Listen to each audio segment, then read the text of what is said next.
Hey UConn Nation, it's KK Arnold here. If you're looking for the latest UConn women's basketball content, go subscribe to listen up to Phil and Ryan. Go Huskies! A good Saturday morning alongside Ryan Renner. It's Phil Becerra. Ryan, thank you for joining me on this Saturday. Hey, we flipped the calendar, Ryan. So officially, before we move into the next player on our list, and actually no more freshmen left, you told me. So today the spotlight is on Ines Bettencourt. But Ryan, before that, I want to, again, welcome you like always. Thank you for your hard work. Thank you for joining me. And ask you about, hey, any 4th of July plans for you? Because most likely we won't be back on before July 4th. But, Ryan, officially July the 1st. Any big takeaways just from flipping that calendar last night? Yeah, well, my plans are unfortunately I have to work, but it's hard to believe Oh, that it's hard to believe that it's July already.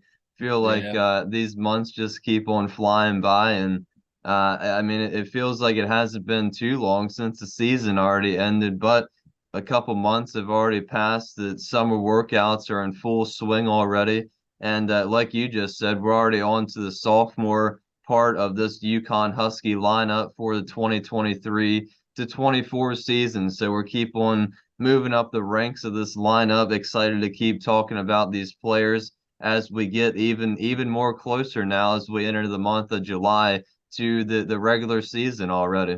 All right, Ines Bettencourt, Ryan. Today we'll put the spotlight on her in this series. Hey, she has a total of, I saw, 9 minutes. So this is a sophomore heading into the 23-24 season. Ryan, we're going to flip the page and move into our upperclassmen now, sophomores, juniors, and seniors. With that said, she has a total of just 9 minutes, 22 to 23. So that answers our question from last year because she did get some playing time. So if you had to predict, if I had you predict, Ryan, how many minutes will she get? If you predicted 9, guess what? You're right. You're right on the spot. But with that said, I think the biggest takeaway as I watch highlights from her now, uh, considering from last season, her ability to shoot the 3-point shot, and she showed off a lot to me. If I think I remember right, not just one but several 3-point shots way from downtown, like you like to say. So again, now this is kind of a different, not that all that different, but again, we're starting to move into sophomores, juniors, and seniors. Things are starting to change a little bit. I know you told me, Phil, I have to get a little bit more prepared now because you look at last year. Now, there's not that much to go off of. Maybe there is, in your opinion. What do you expect out of her? Now, I can't wait to see this because now you get to give everybody else your feedback, and I get to hear it now from a player that you've already seen on the court for UConn. Yeah, I think Ines is a very interesting player, and I can tell you 9 minutes definitely isn't right because she played in 25 games last season. So I Oh, she okay. got nine definitely in one game. So Here it that's is. Career stats 22, 23, games played 25, and a total of 9 minutes. I don't know. I can't remember or not if she had to start when Nika was out. I know Nika was injured either the end of the third quarter, start of the fourth quarter, one of those games. And I Okay. remember Ines had to come in and finish that game out. UConn did, I believe, hold on to win that game. And we saw a little bit of what Ines could do in that game. She showed, like you said, some flashes during the whole season when she did come off the bench and play in some of those games, shooting the 3-pointer. She played pretty good defense, in my opinion, for the most part. Defended pretty well, got a couple steals.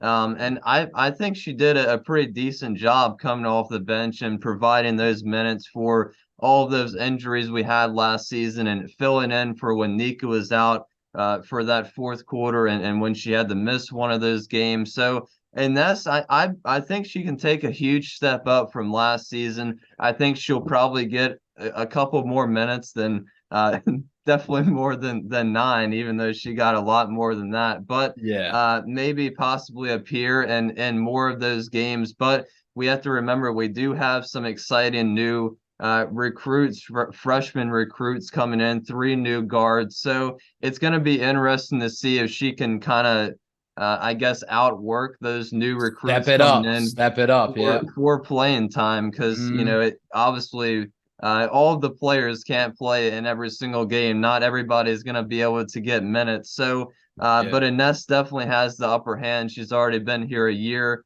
played in 25 games last season. And I think she did show some things that Gino liked, and certainly a lot of things that us as fans enjoyed watching her play. She had a half-court shot, I believe, in one of those games.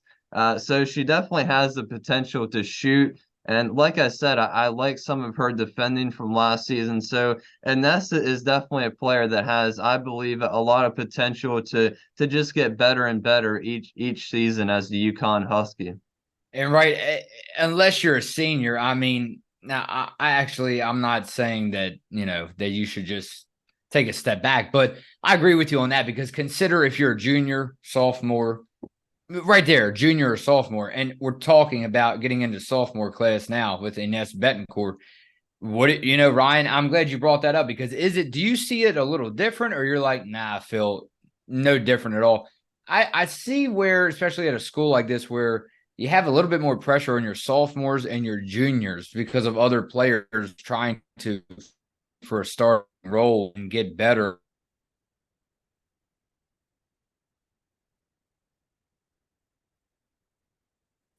Spot. They've made a legacy, hopefully, at a school like this prior to their senior year, right? So with that said, I mean, what do you think? What do you think as far as again, Ines Bettencourt goes? Any more pressure? Because I think you said it right, or on all these sophomores and juniors, because if they don't, we saw it happen. I'm not going to mention any names now, but you know what I'm talking about. We've seen it happen a lot, not just at this school, but a lot of other schools, where if you don't perform, especially when you get in, I think it's right there, that sophomore and junior year. And I never really thought about it like that until now. Sophomore and junior year, if you underperform, in my opinion, pretty much you might be out the door.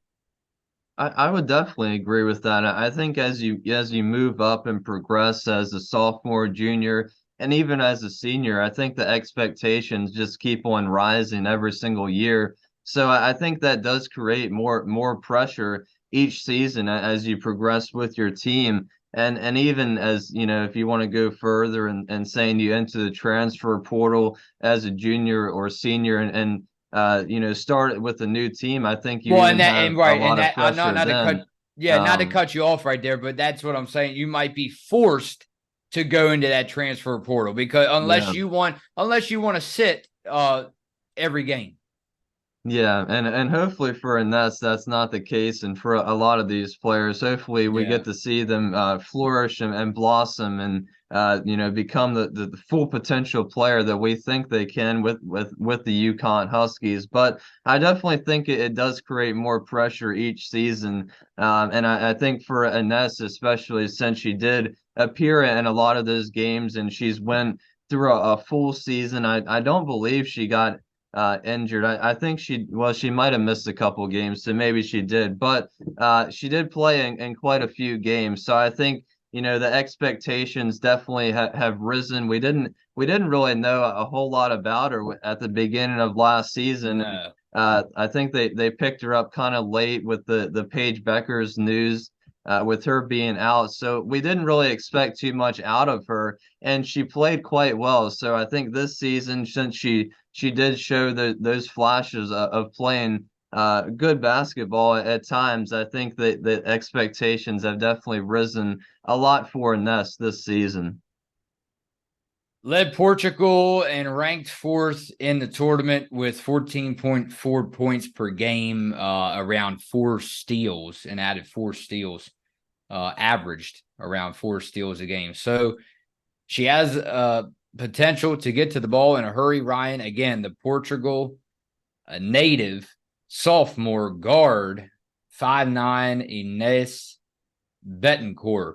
Ryan, let's go over to comments before we leave and get get ready for a lot of banging, if you will, fireworks night. I know sometimes you look forward to that. Other times you're like, nah, Phil, I can't catch any sleep. So they've talked about a lot of dogs, cats.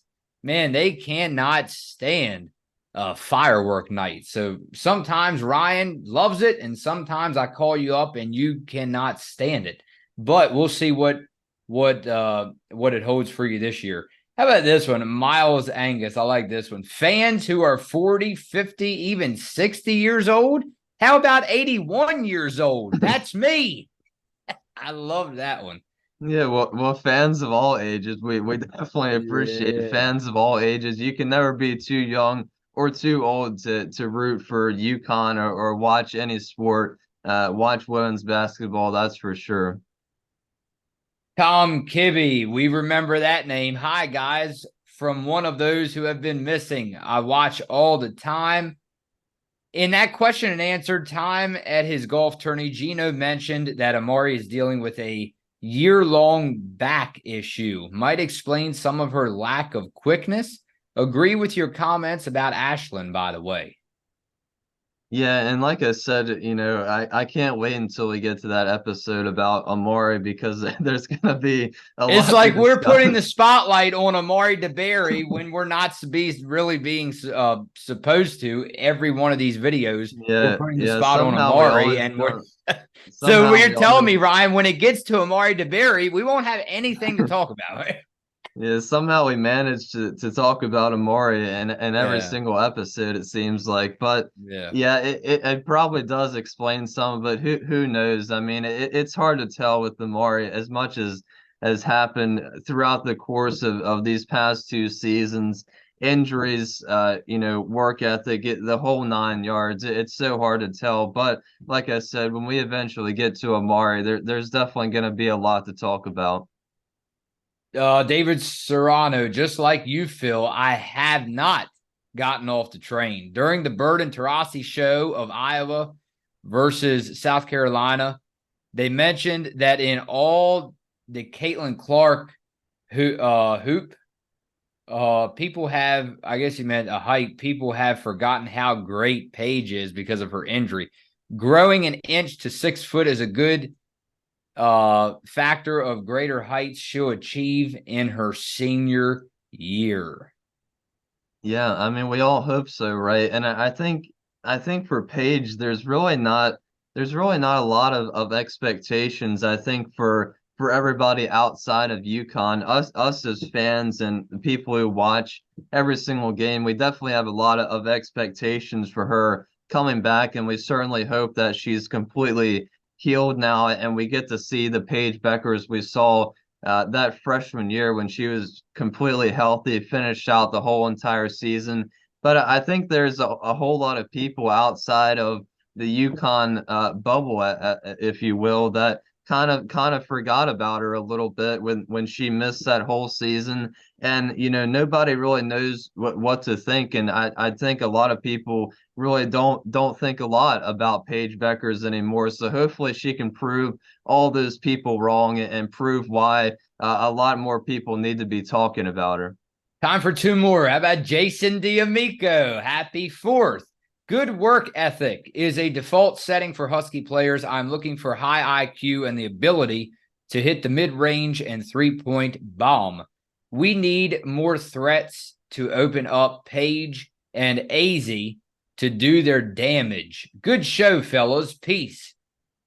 Three ball is definitely pretty important to I would say the UConn Huskies offense, and I do worry a little bit because of losing Dorka Juhas and her ability to shoot those 3-point shots. And now with the second forward, not really sure who it's going to be starting alongside uh, Aaliyah Edwards. I'm Yeah. not really sure In the paint, yeah. how that's going to factor into the 3-point play. Definitely Yeah. lose a lot with losing Dorka Juhas, but I'm sure they'll be able to figure it out. And definitely the 3-point ball is definitely something that's pretty important to keep the UConn offense kind of running on all cylinders. Right. I know you'll love this one. This is why I saved this for last. One of your dream vacation spots, I believe. Correct me if I'm wrong. Ines Press. Hey guys, it's Herbie, your London connection. Did you notice how Paige and teammates in her year have matured facially in the off season from baby face assassins to women on a mission? Can't wait for the season. Ryan, that's just like asking you, can you wait for the fireworks? Yeah, I think it's funny when you look at some of the players, the seniors and especially the juniors and seniors on this UConn Huskies roster, and you see the pictures from when they were just a freshman and their first pictures got taken as team pictures or individual pictures, and it's kind of fun to watch all these players grow up through the years and as they mature as women and basketball players. So it's definitely fun when you get to watch, when a player comes right from the moment they recruit them, you get to watch them play for the first time all the way up to hopefully when they become seniors and they're leaders for this UConn Huskies team. So just more of a reason to watch each and every single game. And that's why, it's another reason why it's so exciting to watch these women play and grow as people and basketball players as well. Ryan, don't forget we are blessed with the opportunity to stand for something for liberty and freedom and fairness. And these are things worth fighting for, worth devoting our lives to. Ryan, happy birthday to the United States of America. And we hope all the way down here in Maryland, we hear some UConn fireworks. It's Phil and Rye on Listen Up.